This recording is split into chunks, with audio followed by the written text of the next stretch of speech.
नेता छैन जसका पछाडि गुण्डा नहुन्। कुनै पनि एउटा यस्तो पार्टी छैन जसले छानी छानी गुण्डाहरूलाई नै सांसद बनाएको नहोस्। हामी सबैले देखाएका हौं सञ्चार माध्यममा। केपीओलेका गुण्डाहरू यो हुन् क्याटेगोराइज गरेर, देउबाका गुण्डा यी हुन् देखाएकै हौं, वामदेवका गुण्डाहरू यी हुन् पनि हामीले देखाएका हौं। हिमाल नेपाल शर्मा म्यागजिन छ, म आफैले रिपोर्टिङ गरेको छु। 30% सांसदहरूलाई फौजदारी अभियोग छ। अभियोग लागेकाहरूलाई उम्मेदवार बनाइएको छ। कुनै अपराधीले पहिला प्रेस विज्ञप्ति जारी गरेर अब मलाई पक्राउ गर भनेपछि पक्राउ गर्ने हो प्रहरीले? महराले आफूले विज्ञप्ति जारी गरिसकेपछि अब मलाई पक्राउ गरे हुन्छ भनेपछि पक्राउ गरेको होइन। अपराधीले पहिला विज्ञप्ति जारी गर्नु अनि पक्राउ गर्ने प्रहरीले को फोन आउने बित्तिकै जाने घटनास्थलमा। यो भन्दा नारायण प्रहरी संसारमा कहीँ पनि हुँदैन।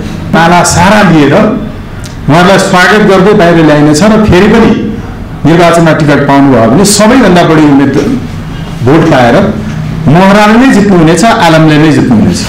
यो व्यवस्थाले यस्तै अपराधीहरूको माग गर्छ। कुनै पनि एउटा यस्तो पार्टी छैन जसले फौजदारी अभियोग लागेको मान्छेलाई उम्मेदवार नबनाएको होस्। मुख्य कुरा चाहिँ के हो भने मोहम्मद अफ्ताब आलमको होस् कि कृष्ण महाराको होस्, उहाँहरूको योग्यता पर्यो नेपालको व्यवस्थामा। हेर्दै जानु होला, फेरि पनि प्रधानमन्त्री सभामुख इत्यादि हुने गरिकन यसबाट सफाई पाउने बित्तिकै फुल माला सारा लिएर उहाँलाई स्वागत गर्दै बाहिर ल्याइनेछ र फेरि पनि निर्वाचनमा टिकट पाउनुभयो भने सबैभन्दा बढी भोट पाएर महराले नै जित्नुहुनेछ, आलमले नै जित्नुहुनेछ। यो व्यवस्थाले यस्तै अपराधीहरूको माग गर्छ। यो व्यवस्थाका लागि उहाँहरू अझ योग्य हुनुभएको छ।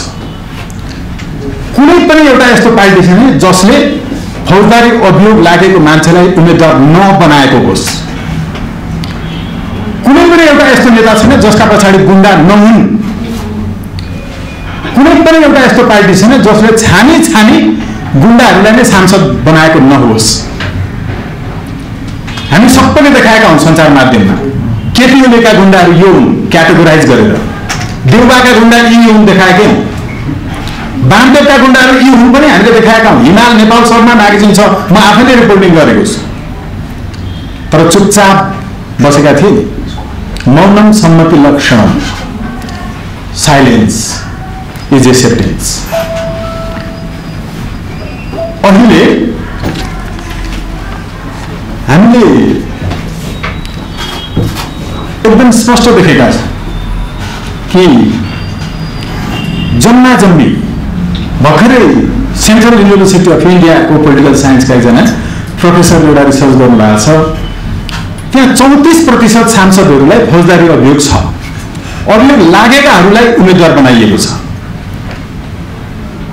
नेपालमा सम्भव भएसम्म अभियोग लाग्न सक्दैन, लगाउन सकिन्न, हुन्न। अहिले सरकारले जे पक्राउ गरेको छ आलमलाई, महरालाई पनि, त्यसकारण प्रहरीले केही काम गरिरहेको छ भन्ने प्रचार गर्न खोजिरहेको छ। त्यस्तो होइन। एक नम्बर मुख्यमन्त्रीले छुट्नु त्यस्तो होइन। त्यो किन होइन भने कुनै अपराधीले पहिला प्रेस विज्ञप्ति जारी गरेर अब मलाई पक्राउ गर भनेपछि पक्राउ गर्ने हो प्रहरीले? महराले आफूले विज्ञप्ति जारी गरिसकेपछि अब मलाई पक्राउ गरे हुन्छ भनेपछि पक्राउ गरेको होइन। अपराधीले पहिला विज्ञप्ति जारी गर्नु अनि पक्राउ गर्ने प्रहरीले को फोन आउने बित्तिकै जाने घटनास्थलमा। यो भन्दा नारायण प्रहरी संसारमा कहीँ पनि हुँदैन। यो भन्दा नारायणी प्रहरीको अर्को केही पनि हुँदैन। फोन गरेको कति दिनपछि पक्राउ गर्यो? एयरपोर्ट भित्र गएर त्यहाँको एडमिनिस्ट्रेटिभ एउटा विङ्समा एट्याक गर्ने एकजना सांसदलाई पक्राउ गर्नुको कारण सरकार आफै प्रोएक्टिभ बनेर आफ्नै इनिसिएटिभ लिएर उसले शान्ति सुरक्षा दिनका लागि होइन। यो विषय त्यो एयरलाइन्सले हामी आइकाओमा कम्प्लेन गर्छौं भन्यो, हामी हाम्रो एयरलाइन्सको सर्भिस बन्द गर्छौं भन्यो। यो गर्ने बित्तिकै इन्टरनेसनल सिभिल एभिएसन एसोसिएसनमा उसले कम्प्लेन गरेपछि नेपालको सिभिल एभिएसनलाई इन्टरनेसनली तपाईको प्रब्लम हुने थियो। त्यसबाट बच्नका लागि मात्रै कारबाही गरेको देखाएको, बाध्य बनेर मात्रै गरेको छ। मोहम्मद अफ्ताब आलमबाट भएको भनिएको जो अपराध छ, वैश्विक रूपमा यो अपराध केवल फौजदारी अपराध होइन, यो क्रूर तथा मानवीयता विरुद्धको अन्तर्राष्ट्रिय महासन्धिको विरुद्धको अपराध हो। नेपाल देशको फौजदारी कानुनले तोकेको अपराध संहिताको विरुद्धको अपराध हुँदै होइन यो। नेपाल सरकारले कारबाही नगर्ने हो भने पनि इन्टरनेसनलले त्यो परिवार मात्रै जाँदा पनि सोझै कारबाही हुने विषय हो, यसलाई सक्दैन थियो, त्यसकारण गरेको। आफै इनिसिएटिभ लिएर आफैले शान्ति सुरक्षा कायम गर्नको लागि गरेको होइन। अर्थात् सरकारले अहिले पछिल्लो समयमा यी पक्राउ गरेका के घटनाहरूमा प्रहरीले काम गरिरहेको छ भनेर जो प्रचार गरिरहेको छ, गरिँदैछ, कतिपय मिडियाहरूले पनि गरेका छन्, पार्टीका मिडियाहरूले, सत्य त्यस्तो होइन। बाध्यतापूर्वक बाध्य बनेर मात्रै यो भएको छ, गरिएको छ। अब यो सँगसँगै देखिन्छ के भने अघि देव गुरुङजीले भन्दै हुनुहुन्थ्यो कि दलाल नोकरसाही पुँजीवाद कुनीकेका अर्थतन्त्र इत्यादि रहन्जेलसम्म यस्तो हो। सरकारमा हुनुहुन्छ नि उहाँहरू, दलाल नोकरसाही पुँजीवादी अर्थतन्त्रको प्रमुख एजेन्टै उहाँ हो, उहाँहरू नै हो। सरकार चलाउनेवाला जो संस्थापन यही हो। अहिले नेपालको पुरा अर्थतन्त्रको सत्ताको स्वरूपको नोकरसाही प्रकृति हो भन्नुहुन्छ भने त्यो उहाँ आफै हो। सत्तामा बसेपछि अनि अरूलाई भन्नु मिल्छ? रामरी दाइले भन्नुभएको छ कि सरकारले यो गरेन त्यो गरेन इत्यादि। यो व्यवस्था के हो भने एउटा सत्तामा हुन्छ उसले लुटेर खाने, पहिला सत्तामा हुने, सत्ता बाहिर आएपछि आफू सत्तामा हुँदाखेरि जे गर्थ्यो त्यही गर्नेहरूलाई गाली गरिरहने, पहिलाको प्रतिपक्षले जे भन्थ्यो त्यही भन्ने। रामरी दाइको कर्तव्य यही हो,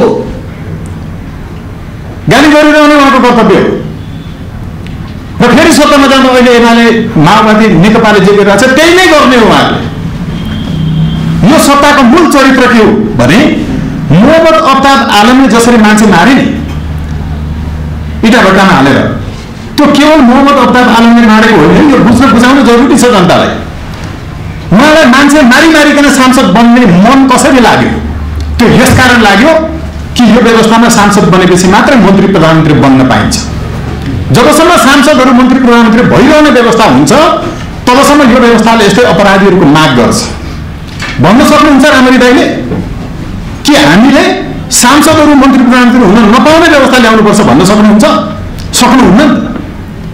उहाँको राजनीतिक दर्शन भनेको यो व्यवस्था टिकाइरहने नै हो। फेरि पनि मान्छे मारिरहने नै सांसदहरू हुनुपर्छ भन्ने नै उहाँको दर्शन हो।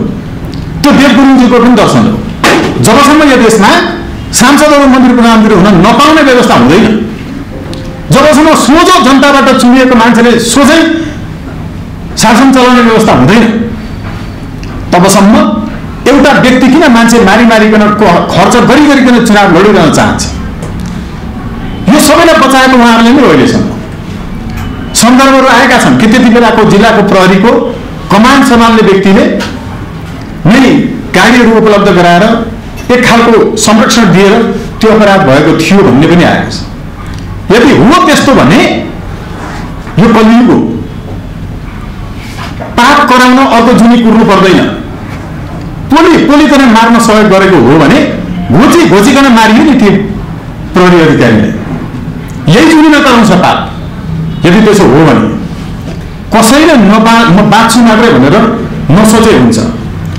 भएको छ यहाँ के तपाईँ प्रधान न्यायाधीश भइसकेको सुशीला कार्कीको चाहिँ जीवनी पढ्नुहोस्, कुनै पूर्व प्रधान न्यायाधीशको जीवनी पढिरहे जस्तो लाग्दैन, एउटा भ्रष्टाचारीको जीवनी पढिरहे जस्तो लाग्छ। मलाई नेताको जीवनी पढिरहेको हुन्छ किन होला कि मलाई भ्रष्टाचारको बारेमा पढिरहेको छु, कन्फ्युज हुन्छ। किन होला विनोद चौधरीको पुस्तक पढिरहँदाखेरि कसरी कर छल्नु भएको रहेछ भन्ने लागिरहन्छ। किन होला वरिष्ठ सम्पादकहरू हाम्रा पाण्डेजीहरूका किताबहरू पढिरहँदा विदेशीका विज्ञापन स्वतन्त्रता दिवसका अवसरमा छापेका विज्ञापनबाट कसरी विदेशीबाट पैसा खाएर चल्दा रहेछन् भन्ने चाहिँ बुझिरहेको हुन्छ। यो सबैमा छ, तलदेखि माथिसम्म छ। र यो जम्मामा राजनीतिले सफा गर्नुपर्ने थियो। राजनीति पानी हो। पानी स्वयं फोहोर भएपछि पानीलाई केले पखाल्ने? कम्युनिस्ट भनिएका नेताहरू वास्तवमा दुध जस्ता मानिन्थे। कुनै बेला दुध हत्तपत्त कुहिँदैन। जब दुध कुहिन्छ नि सबैभन्दा बढी त्यही गनाउँछ। अहिले त्यस्ताहरूको शासन छ। यो भइरहेको अवस्थामा हामीले अब लोकतन्त्र अहिलेको जो प्रकृतिको छ नि, एउटा शक्तिहीन मान्छेको एउटा भोटले एउटा तानाशाह जन्माइदिने व्यवस्था, यो व्यवस्थाको फल वास्तवमा हामीले अहिलेसम्म भोगिरहेका छौँ। भर्खरै सम्मानित सर्वोच्च अदालतले स्थानीय निकायका जनप्रतिनिधिहरूको चाहिँ तलब सङ्घीयताको नाममा स्थानीय तहदेखि केन्द्रसम्मका सबै नेताहरूलाई जागिर खुवाएर हामी आफू चाहिँ दुबई, कतार, अरब, मलेसियाका सरकारसँग जागिर माग्न हिँडेर आज विवाह गरेकी श्रीमती छोडेर प्रचण्ड पुत्रहरूलाई जिम्मा लगाएर राज्यको कोषबाट 2 करोड रुपैयाँ छुट्याएर हिमालमा गएर विवाह पूर्व नै अर्काकी श्रीमतीसँग हनीमुन मनाउने छुट दिएर अनि ल्याएको यो संहिता, त्यो गणतन्त्र एक्लै मान्छेले लुट्यो भने त्यो लुट हुन्छ, चोरी हुन्छ। If single person comes to robber is robbery. Thousands person भयो भने चाहिँ त्यो संघीयता हुँदो रहेछ कि हजारौंले लुट्यो भने संघीयता हुन्छ, एक्लैले लुट्यो भने चोरीमा मुद्दा पर्छ।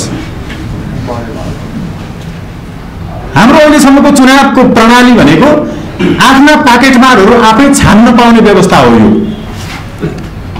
हामीले आफ्ना पाकेटमारहरू आफै छानेर पठाएका छौँ। One day democracy. अब्राहम लिंकनले भन्थे democracy is for the people, by the people, of the people. That is already been redefined. That by the people is turn into not B Y by the people, it is B U Y by the people. खरिद गर्नुहोस् जनतालाई। For the people is turn into far the people. जनताबाट टाढा बस्ने। अघि भन्दै हुन्थ्यो रामरी दाइले हेलिकप्टरमा जानुपर्ने एयरपोर्ट जाँदा पनि। अफ द पिपल चाहिँ अब ओएफएफ अफ द पिपल भइसक्यो, डिट्याचमेन्ट जनताबाट। हामी यो अवस्थामा छौँ। तर अहिले हेर्नुहोस्, अनि मैले स्थानीय तहका जनप्रतिनिधिहरूले तलब पाउने व्यवस्था, अहिले अमेरिकी राष्ट्रपतिको मासिक तलब त्यहाँको जम्मा जम्मी 33,000 रुपैयाँ। जम्मा जम्मी 33,000 रुपैयाँ अमेरिकी राष्ट्रपतिहरूले। डोनाल्ड ट्रम्पको मासिक, उनले वार्षिक 4 लाख प्राप्त गर्छन्, उनीहरूको वार्षिक रूपमा छुट्याइन्छ। नेपालको कति छ थाहा होला यहाँलाई?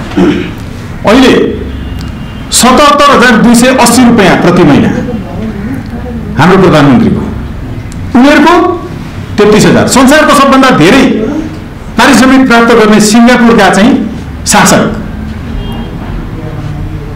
$1,17,000। अब हामीले यो स्थितिमा गरिरहेका छौँ। तपाईँ व्यवस्था चाहिँ यही टिकाएर आउने काम गरिरहनुहुन्छ। अब चाहियो कस्तो? पहिला जितेर जानेहरूले सबै लुटेर खाने, प्रतिपक्षमा बस्नेहरूले यो लुट्यो, यसले मात्र लुट्यो, मैले लुट्न पाइनँ भन्ने, अनि आफू सरकारमा गएपछि आफूले लुटिरहने, सत्तापक्ष प्रतिपक्षमा झरेपछि फेरि उसले लुट्न थालिरहने। यो व्यवस्था जम्मा जम्मी जति दलहरू छन् नेपालमा ती सबै बेग्ला बेग्लै नाम गरेको एउटै पार्टी हो। नेपालमा भएका सबै दलहरू बेग्ला बेग्लै नाम गरेको एउटै पार्टी हो। यिनीहरूको एउटै चरित्र के हो भने जसरी पनि जनतालाई भट्टीमा हाल, कुट, मार, पिट, जनयुद्ध भन, के भन, सत्तामा पुग, अनि त्यसपछि अलिअलि केही नराम्रो अर्को प्रतिपक्षले भन्छ, फेरि त्यही वन डे डेमोक्रेसी, एक दिन भोट हालेर घरमा हामी बस्ने। जुन बिन्दुमा जनताले सोच्न छोड्छ नि, त्यो बिन्दुबाट नेताले सोच्न थाल्छ। हामीले सोच्न छोडिदिएपछि सोच्ने जिम्मा उसको हुन्छ। जब हामीले सोच्न छोड्छौँ र उसलाई सोच्ने जिम्मा दिन्छौँ, अनि उसले अन्धभक्तहरू जन्माउँछ, र त्यो अन्धभक्तहरूले जहिले पनि तानाशाहहरू जन्माउँछ। अहिले त्यसरी नै नेपालमा तानाशाहहरू जन्मिएका छन्। त्यो जुनसुकै पार्टीको होस्, भोलि कङ्ग्रेसै सरकारमा आए पनि हुने चाहिँ यही हो। अब यसको समाधान के हो? घुमाइ फिराइकन पहिला प्रतिपक्षमा हुने, सरकारमा गएपछि पहिला सरकारले गरेकै काम गर्ने, सरकारमा भएको प्रतिपक्षमा आउँदा पहिला प्रतिपक्षी कराए जस्तो कराउने मात्रै हो भने यो दुईटा भन्दा पनि तेस्रो एउटा यसरी आउँछ। त्यसले होल देशभरिका मान्छेहरूको 51% भोट ल्याएर अस्ति भर्खरै युगोस्लाभियामा कसरी आयो, अस्ति भर्खरै युक्रेनमा कसरी आयो, एउटा वकिल, एउटा कलाकार, जनताले एकैचोटि चुनेर ल्याउनु पार्न र यो जहिले पनि घुमाइफिराइ सत्ता पक्ष र प्रतिपक्षले 5-5 वर्षमा खाइरहने व्यवस्थालाई अन्त्य गर्ने हो भने यो व्यवस्था जरुरी छ। यो व्यवस्था भइसकेपछि मात्रै सांसदहरू मन्त्री प्रधानमन्त्री हुन पाउँदैनन्। मन्त्री प्रधानमन्त्री बन्न नपाउने सांसदले जति पनि मान्छे मारेर खर्च गरेर चुनावमा उठ्न मन पनि लाग्दैन उसलाई मन नलाग्ने वातावरणको व्यवस्था चाहियो नि हामीले। यो व्यवस्थाको वकालत चाहिँ नगर्ने, अनि एउटा व्यक्तिलाई गाली गरिरहने, यो व्यवस्थामा हुने। त्यसकारण यी जति अपराधीहरू राजनीतिक रूपमा आवरणमा आएका छन् यी अपराधीहरूको यो अपराध कर्म नै यो व्यवस्थामा योग्य हुनु हो। यिनीहरूको योग्यता अझ बढेको छ। महरादेखि लिएर अफ्ताब आलमसम्मको योग्यता यो व्यवस्थामा चाहिने गरिकनको अझ पुष्टि भएको छ। र हेर्दै जानुहोला एउटा रिसर्चले देखाएको छ कि कुनै एउटा इमानदार मान्छे चाहिँ निर्वाचनमा उठ्यो भने जम्मा जनसङ्ख्याको 5% मान्छेले मात्रै यसले जित्छ होला भन्ने जवाब दिन्छ। जम्मा 5%ले मात्रै जित्छ होला भन्ने जवाब दिन्छ, जित्छ भन्ने ठान्दैनन्। र टिकट पनि त्यसलाई दिन बाध्यता छ जसले यस्ता कर्महरू सारा गरेर खरो उत्रिएर साँच्चै विभिन्न हत्याण्ड अपनाएर चुनाव जित्न सक्छ भन्ने विश्वासमा पार्टीलाई पार्न सक्छ। यो व्यवस्थामा समस्या छ। तर व्यवस्थामा समस्या छ भन्दैमा अहिले यी अपराधहरूमा कसैले पनि हामीले छुट दिन पर्छ भनेर भनेको होइन। मूल कुरा चाहिँ समस्या व्यवस्थामा छ।